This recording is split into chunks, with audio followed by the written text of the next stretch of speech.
जब मैं 16 साल का था, एक बास्केटबॉल टूर्नामेंट खेलने गया था। वहाँ एक रात मैंने मैदान के दूसरी तरफ कुछ ऐसा देखा जिसे मैं आज तक नहीं समझ पाया। लेकिन असली डर उस रात नहीं था। असली डर तब शुरू हुआ जब घर लौटने के बाद मेरे कंधों में दर्द शुरू हुआ। ऐसा दर्द जिसके लिए डॉक्टरों के पास कोई जवाब नहीं था। और फिर एक दिन सैकड़ों किलोमीटर दूर बैठे एक अजनबी ने मेरे माता पिता से कुछ ऐसा कहा जिसने उनके होश उड़ा दिए। ये बात है 2011 की।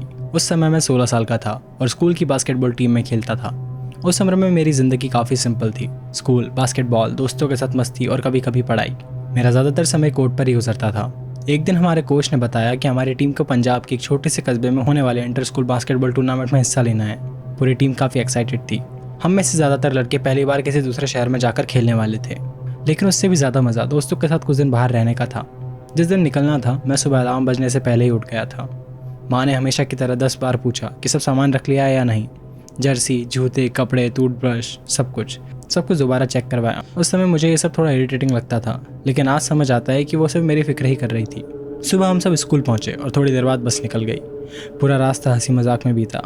कोई गाने चला रहा था, कोई सीट बदल बदल कर सबसे बात कर रहा था। कुछ लोग अगले मैच के बारे में बात कर रहे थे और कुछ ऐसे बिहेव कर रहे थे जैसे NBA फाइनल खेलने जा रहे हो। कई घंटों के सफ़र के बाद हम वहाँ पहुँचे। सच कहूँ तो वो कस्बा मेरी उम्मीद से काफ़ी छोटा था। कुछ दुकानें, कुछ पुराने मकान और उनके बाद दूर दूर तक खेत। टूर्नामेंट जिस स्कूल में होना था वो कस्बे से थोड़ा बाहर था। जब हमारी बस स्कूल के अंदर गई तो पहली बार मुझे उस जगह को देखकर अजीब सा फील हुआ। उस समय वजह समझ नहीं आई, लेकिन कुछ था जो मुझे पसंद नहीं आया। स्कूल काफ़ी पुराना था, लंबे गलियारे, पुरानी दीवारें और पूरे कैंपस में एक अजीब सी खामोशी। हालांकि दिन का समय था, इसलिए मैंने उस बात पर ज़्यादा ध्यान नहीं दिया। हम वहाँ खेलने आए थे, किसी हॉरर फिल्म में नहीं। सभी टीमों के रहने का अरेंजमेंट भी स्कूल में ही किया गया था। अलग अलग टीमों को अलग अलग क्लासरूम्स दिए गए थे। हमारी टीम को दूसरी मंजिल का एक बड़ा क्लासरूम मिला। अंदर बेंचेस और डेस्क एक तरफ कर दी गई थी। ज़मीन पर गद्दे बिछाए गए थे। हमने अपना सामान रखा और फिर पूरा दिन मैच और प्रैक्टिस में निकल गया। शाम तक हम बुरी तरह थक चुके थे। रात को खाना खाकर हम वापस अपने क्लासरूम में आ गए। कुछ लड़के बात कर रहे थे, कुछ फ़ोन चला रहे थे और कुछ लोग लेटते ही सो गए। मैं भी सोने की कोशिश कर रहा था, लेकिन नींद नहीं आ रही थी। नई जगहों पर हमेशा मुझे थोड़ा समय लगता था। मैं कभी एक करवट लेता, कभी दूसरी, फिर आंखें बंद करता, फिर खोल लेता।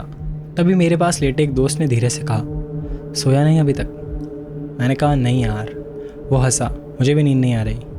कुछ सेकंड बाद उसने कहा, चल बाहर चलते हैं, थोड़ी हवा खा कर आते हैं। मुझे भी यही चाहिए था। हम दोनों धीरे धीरे उठे ताकि किसी की नींद न टूटे और क्लासरूम से बाहर निकल गए। पूरा स्कूल शांत था। कहीं दूर पंखे की हल्की आवाज़ आ रही थी, उसके अलावा कुछ नहीं। हम नीचे उतरकर स्कूल के मैदान की तरफ आ गए। रात काफ़ी हो चुकी थी। हवा ठंडी थी और दिन भर की थकान के बाद अच्छी लग रही थी। मैदान के किनारे कुछ बड़े पेड़ थे। हम उनमें से एक पेड़ के नीचे जाकर बैठ गए। शुरुआत में हम बात करते रहे, मैच के बारे में, दोस्तों के बारे में, स्कूल के बारे में। फिर धीरे धीरे बातें बंद हो गई। हम बस वहाँ बैठे रात की हवा एंजॉय कर रहे थे। आसपास इतना सन्नाटा था कि दूर से कुत्तों के भौंकने की आवाज़ भी सुनाई दे रही थी। कभी कभी हवा चलती और पेड़ों की पत्तियाँ हिलने लगती। बाकी सब कुछ शांत था। फिर अचानक मेरी नज़र मैदान की दूसरी तरफ गई। पहले मुझे लगा कोई आदमी खड़ा है। मैंने ज़्यादा ध्यान नहीं दिया। सोचा कोई खिलाड़ी होगा जिसे नींद नहीं आ रही होगी, हमारी ही तरह। लेकिन कुछ सेकंड बाद मेरी नज़र फिर उसकी तरफ गई। वो अभी भी वहीं खड़ा था, बिल्कुल सेम पोजीशन में, बिल्कुल स्टिल। मैं उसे देखता रहा।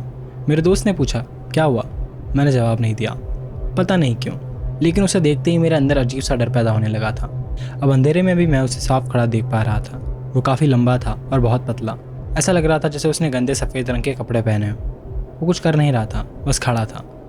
लेकिन उसे देखते ही ऐसा लग रहा था कि कुछ बहुत गलत है। मैंने सोचा शायद अंधेरी की वजह से मुझे गलत दिख रहा होगा। मैंने आंखें मली, फिर दोबारा देखा।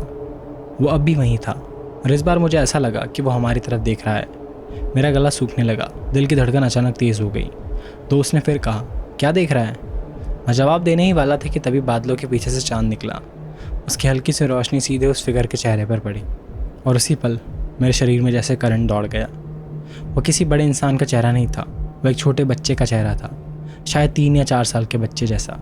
लेकिन कुछ गड़बड़ थी, बहुत गड़बड़। उसका चेहरा एबनॉर्मली लंबा था, रंग बिल्कुल पीला और बीमार जैसा था, और उस लंबे पतले शरीर पर वो बच्चा जैसा चेहरा इतना गलत लग रहा था कि उसे देखते ही मेरे पूरे शरीर में डर भर गया। मैं कुछ सेकंड तक उसे देखता रह गया। सांस तेज़ हो चुकी थी, दिल बेकाबू होकर धड़क रहा था। और फिर मुझे एहसास हुआ, वो सिर्फ खड़ा नहीं था, वो मुझे देख रहा था, सीधे मुझे। और इसी पल मैं वहाँ से भाग पड़ा। मैं पूरी ताकत से भाग रहा था। मेरे दोस्त को कुछ समझ नहीं आया, लेकिन उसने मुझे भागते हुए देखा तो वो भी पीछे दौड़ पड़ा। हम दोनों सीधे स्कूल के बिल्डिंग में घुसे, सीढ़ियाँ चढ़े और अपने क्लासरूम तक पहुँचे। अंदर बाकी लड़के सो रहे थे। कमरे में वही पंखे की आवाज़ थी, वही अंधेरा, वही माहौल। लेकिन मेरे लिए सब कुछ बदल चुका था। मैं बुरी तरह हाँफ रहा था। ऐसा लग रहा था जैसे अभी भी वो चीज़ कहीं मेरे पीछे खड़ी हो। मेरा दोस्त बार बार पूछ रहा था, क्या हुआ? कुछ सेकंड बाद मैंने उसे बाहर दिखाई दी उस चीज़ के बारे में बताया। लंबा शरीर, गंदे सफ़ेद कपड़े और बच्चों जैसा चेहरा। वो कुछ देर तक मेरी बात सुनता रहा, फिर बोला, यार मुझे तो कुछ नहीं दिखा। मैंने सोचा वो मजाक कर रहा है, लेकिन वो बिल्कुल सीरियस था। उसने कहा कि उसने सिर्फ मुझे अचानक घबरा कर भागते हुए देखा। उसे वहाँ कुछ भी अजीब नहीं दिखा। उसकी बात सुनकर मुझे थोड़ी राहत भी मिली और डर भी। अगर वो सच बोल रहा था तो फिर वो चीज़ सिर्फ मुझे ही क्यों दिखाई दी? उस रात में शायद ही सो पाया। हर बार आंख बंद करता तो वही चेहरा सामने आ जाता। कभी लगता था कोई क्लासरूम के बाहर खड़ा है, कभी लगा कि कोई गलियारे में चल रहा है। हालांकि ऐसा कुछ नहीं था, लेकिन उस रात के बाद पहली बार मुझे अंधेरे से डर लगने लगा था। किसी तरह रात खत्म हुई और अगली सुबह मैंने खुद को समझाया कि शायद जो देखा वो सिर्फ भ्रम था, थकान की वजह से और अंधेरे की वजह से, या फिर मेरे दिमाग ने कोई खेल खेला होगा। दिन निकला तो सब कुछ नॉर्मल लग रहा था। मैदान वही था, पेड़ वही था, स्कूल वही था, और वहाँ कहीं भी ऐसी कोई चीज़ का निशान नहीं था। टूर्नामेंट अगले 2 दिन और चला। मैंने मैच खेले, टीम के साथ रहा, हंसा भी, लेकिन सच कहूँ तो मेरा ध्यान कहीं और ही था। जब भी मौका मिलता मेरी नज़र अनजाने में मैदान की तरफ चली जाती, जैसे मैं खुद को यकीन दिलाना चाहता हूँ कि वहाँ कुछ नहीं है, और हर बार वहाँ कुछ नहीं होता था। टूर्नामेंट खत्म हुआ और हम सब वापस घर लौटने के लिए बस में बैठ गए। बाकी लड़के खुश थे, कुछ लोग रास्ते पर बातें कर रहे थे, कुछ सीट पर बैठते ही सो गए। मैं खिड़की के पास बैठा बाहर देख रहा था। तभी पहली बार मुझे अपने कंधों में हल्का सा दर्द महसूस हुआ। शुरुआत में मैंने उस पर ध्यान नहीं दिया। लगातार मैच खेले थे, प्रैक्टिस भी काफ़ी हुई थी, ऐसा दर्द होना कोई बड़ी बात नहीं थी। मैंने सोचा 2-4 दिन में ठीक हो जाएगा, लेकिन ऐसा नहीं हुआ। घर पहुंचने के बाद भी दर्द बना रहा। पहले सिर्फ कंधों में था, फिर धीरे धीरे गर्दन के नीचे वाले हिस्से तक फैलने लगा। सबसे ज़्यादा दर्द ट्रैप्स में होता था। सुबह उठो तो दर्द, बैठो तो दर्द, ज़्यादा देर तक खड़े रहो तो दर्द। उस समय भी मुझे नहीं लगा कि ये कोई बड़ी समस्या है, लेकिन हफ्ते गुजरने लगे और दर्द कम होने की बजाय बढ़ता गया। सबसे ज़्यादा असर बास्केटबॉल पर पड़ा। पहले मैं घंटों प्रैक्टिस कर लेता था, अब आधे घंटे बाद ही कंधे भारी लगने लगते। ऐसा लगता जैसे किसी ने दोनों कंधों पर वज़न रख दिया हो। जिम में भी यही होने लगा। धीरे धीरे मैंने प्रैक्टिस कम कर दी, फिर जिम जाना भी कम हो गया, और कुछ महीनों बाद मेरा पूरा रूटीन ही बदल गया। मेरे माता पिता मुझे डॉक्टर्स के पास ले जाने लगे। पहले एक ऑर्थोपेडिक डॉक्टर, फिर दूसरा, फिर तीसरा। टेस्ट हुए, एक्सरे हुए, कई बार जांच हुई। हर बार उम्मीद होती कि वजह पता चल जाएगी, लेकिन हर बार जवाब लगभग एक जैसा होता। सब कुछ नॉर्मल दिख रहा है, कोई साफ कारण नहीं मिल रहा था। कुछ दवाइयाँ दी जाती, कुछ दिन आराम भी मिलता, फिर दर्द वापस आ जाता। मसल रिलैक्सेंट्स लेने पर थोड़ी देर राहत मिलती थी, लेकिन वो भी कुछ घंटों की, और फिर वही दर्द, वही भारीपन और वही परेशानी। समय बीतता गया और तभी लोगों ने एक और अजीब चीज़ नोटिस करना शुरू की। एक दिन माँ ने मुझे देखकर पूछा, ऐसे झुक कर क्यों चल रहा है? मैंने ध्यान नहीं दिया, लेकिन कुछ दिनों बाद मेरे एक दोस्त ने भी यही बात कही, फिर एक रिश्तेदार ने, फिर जिम में एक जानने वाले ने। सबको लग रहा था कि मेरा पोस्चर बदल रहा है। पहले मैंने उनकी बातों को सीरियस नहीं लिया, लेकिन जब मैंने खुद को आईने में ध्यान से देखा तो मुझे भी फ़र्क दिखाई दिया। मेरे कंधे सच में पहले जैसे नहीं लग रहे थे, वो नीचे की तरफ झुके हुए दिखते थे। मेरे ट्रैप्स जो पहले काफ़ी डेवलप्ड थे, जैसे धीरे धीरे गायब होते जा रहे थे। सबसे अजीब बात यह थी कि मुझे हमेशा ऐसा महसूस होता था जैसे मेरे कंधों पर कोई वज़न रखा हो, कोई ऐसा वज़न जिसे मैं देख नहीं सकता था, लेकिन महसूस ज़रूर कर सकता था। उस समय तक दर्द मेरी ज़िंदगी का हिस्सा बन चुका था।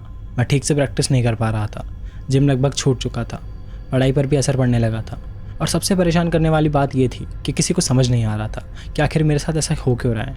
इसी दौरान एक दिन घर पर उसी रात की बात फिर से निकली। मैंने दोबारा उस फिगर के बारे में बताया, उस बच्चे जैसे चेहरे के बारे में, और उसके बाद शुरू हुए दर्द के बारे में। सब लोग चुपचाप सुन रहे थे, लेकिन मेरी दादी सबसे ज़्यादा ध्यान से सुन रही थी।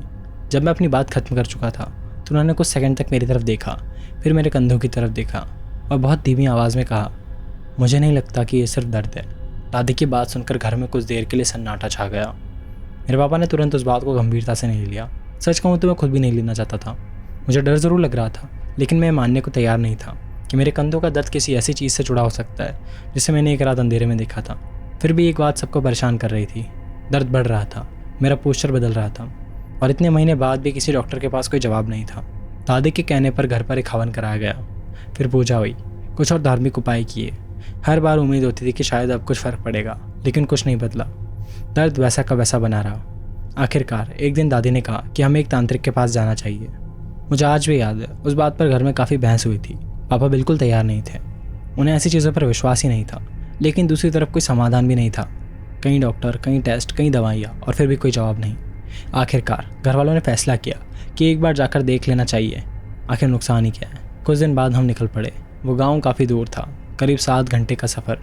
रास्ते भर में चुप रहा, खिड़की के बाहर देखता रहा और मन ही मन यही सोच रहा था कि आखिर मैं वहाँ जा क्यों रहा हूँ।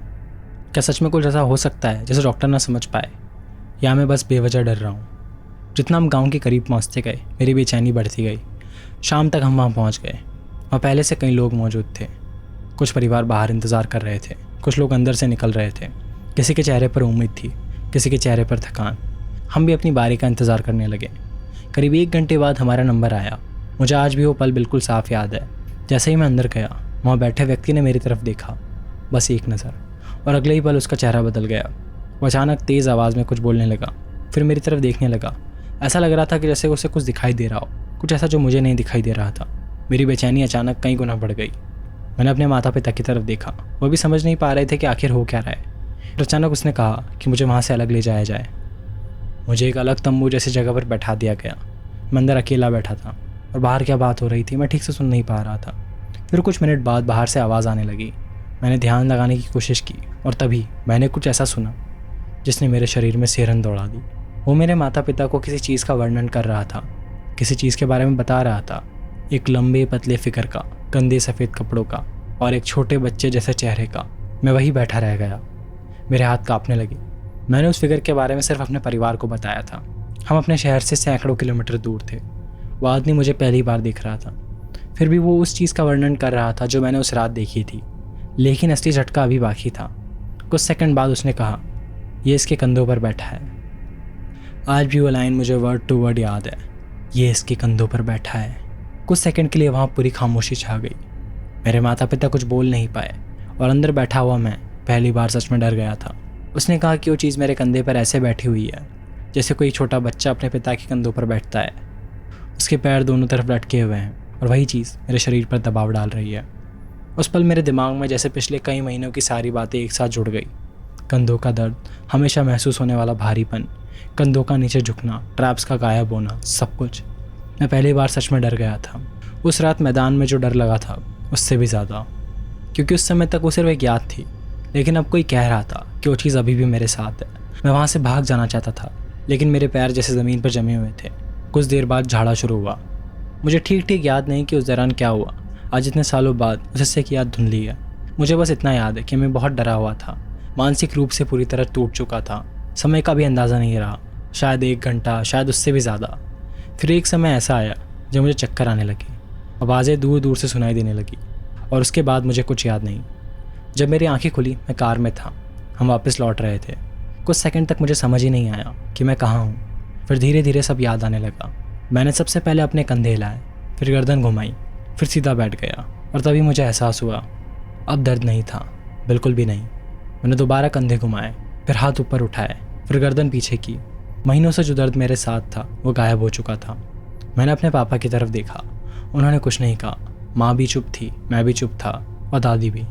लेकिन कार के अंदर बैठे हम चारों लोग एक ही बात सोच रहे थे, कुछ बदल गया था। क्या हुआ था, कैसे हुआ था, सच क्या था, मुझे आज तक नहीं पता और शायद कभी पता भी नहीं चलेगा। लेकिन मैं एक बात पूरे विश्वास के साथ कह सकता हूँ, उस दिन के बाद मेरे कंधों का दर्द कभी वापस नहीं आया। लेकिन अगर आप मुझसे पूछें कि उस पूरी घटना का सबसे बड़ा असर क्या था, तो वो दर्द नहीं, डर था। कई सालों तक मैं अकेले सो नहीं पाया। रात ने बाहर निकलना बंद कर दिया, सुनसान जगहों से बचने लगा।